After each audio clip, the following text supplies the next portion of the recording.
Listen, I need to speak to a copper first, because I think I've killed someone.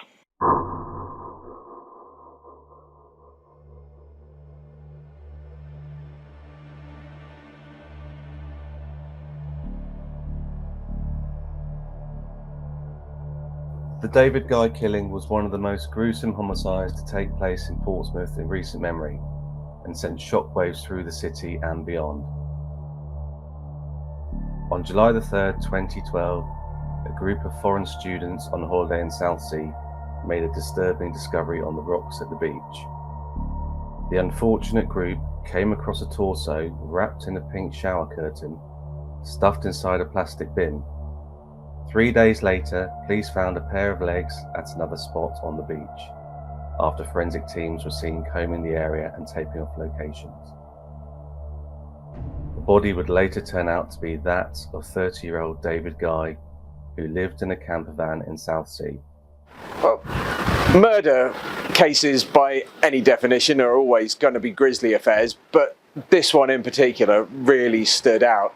I mean, from the moment the torso, because that's all there was at first, was found on the beach down here, they had a quick look out of curiosity and made one of the most disturbing discoveries I think you're ever likely to find. A torso with no limbs attached. And that's really where it started. The police were soon all over Southsea Beach, trying to find anything at all that they could.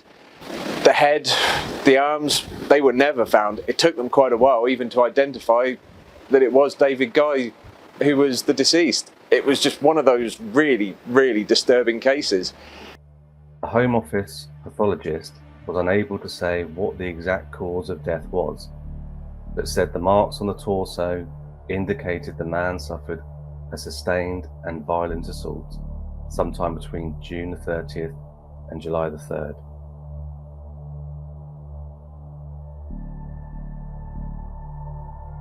David Guy was friends with a Southsea man called David Hilder, aged 46, who lived in a flat in Keelan Court, Richmond Road. So the block behind me was the block where David Hilder, known as the body in the bag killer, used to live. He would spend a lot of time there with his good friend David Guy. They were said to have an up and down relationship that was volatile, and David Hilder would often beat David Guy if he came home and found his apartment was messy and his cat neglected. Hilder was known as Big Dave, and David Guy was known as Little Dave. Hilder, who was a scrap metal dealer, was known locally as someone who rode around on a bike with a butcher's box attached to the handlebars. Witnesses revealed they had seen a man on such a bike in the area of the torso dump site. So residents living in the block and in the local area have said David Hilder was actually quite a nice guy who kept himself to himself. You wouldn't think anything extraordinary about him. And they were totally shocked when they found out what he had done to David Guy. One of the stranger aspects of it was the part where Hilder turned up in Shoreham and really didn't have any explanation as to how he got there, but found himself at Shoreham police station where there was no one in attendance, just a sort of intercom phone thing where he pressed the button and was incredibly confused. But one of the few things he could tell them was, "I think I've killed someone." He told the operator his name and address and said, "I would like to speak to someone. I think I've done something serious. This morning I found a lot of empty Nurofen wrappers in my pocket." When asked if he needed an ambulance, he replied, Listen, I need to speak to a copper first, because I think I've killed someone. PC Stephen Miles then met Hilder outside the station. PC Miles said Hilder was very confused. When he asked what had happened, Hilder said, "I do not know. I'm not sure what I have done." Hilder went willingly into the station for further questioning with PC Miles.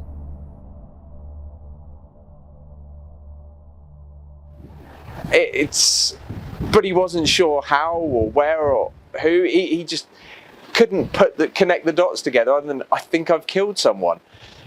And I think that was a major contributory factor in the actual ultimate guilty verdict.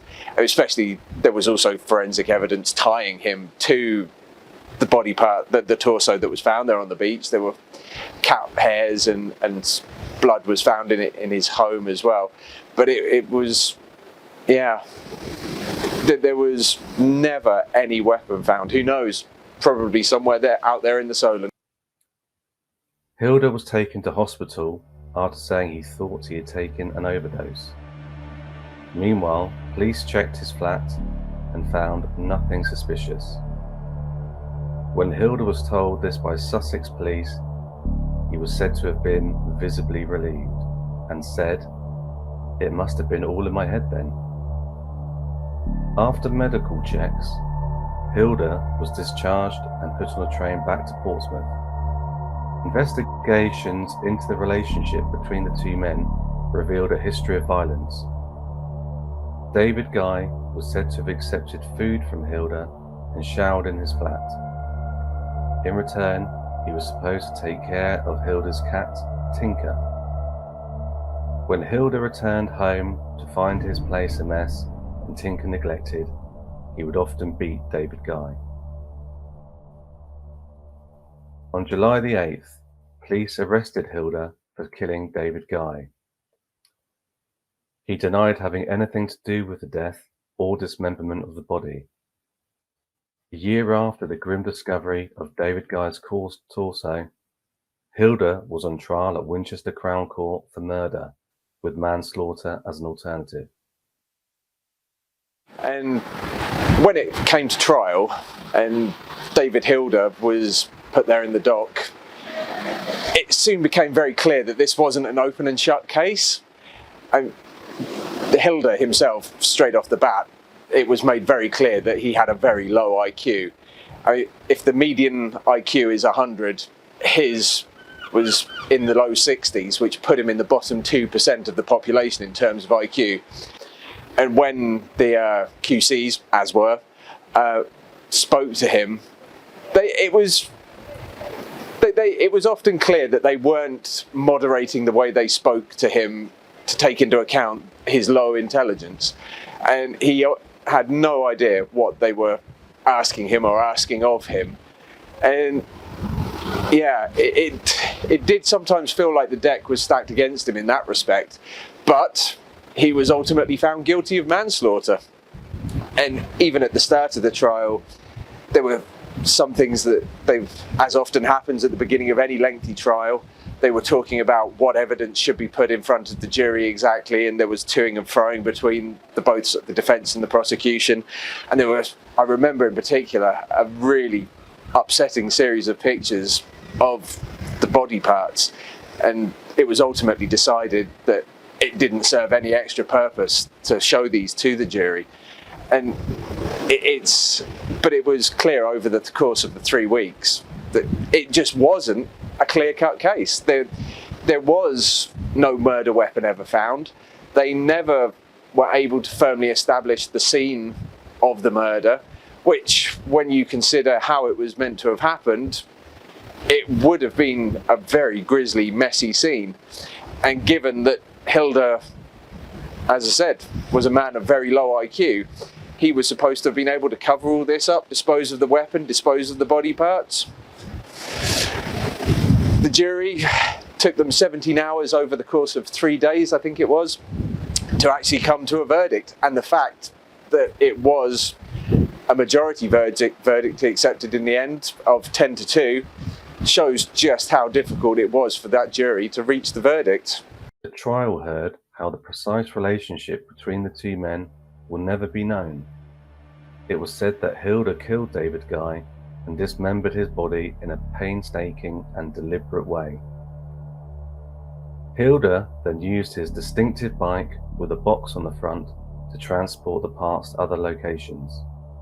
Jurors were told David Guy's head, arms, some internal organs, and genitalia were cut off and have never been found. His torso was wrapped in bin liners and a curtain on which hairs from Hilder's cat were found. Fibres from the curtain were recovered from Hilder's flat, where traces of David Guy's blood were also found. Justice David Bean said the exact circumstances of the death may never be known. Before he added, "It seems most likely the two of you quarrelled. You had a sudden loss of self-control and stabbed him through the chest with a sharp blade, causing him to die almost instantly. Afterwards, you mutilated and cut up his body." The prosecution case stated that Hilder was in some respects dominant in this friendship and would use violence to punish his younger friend, who remained dependent on him.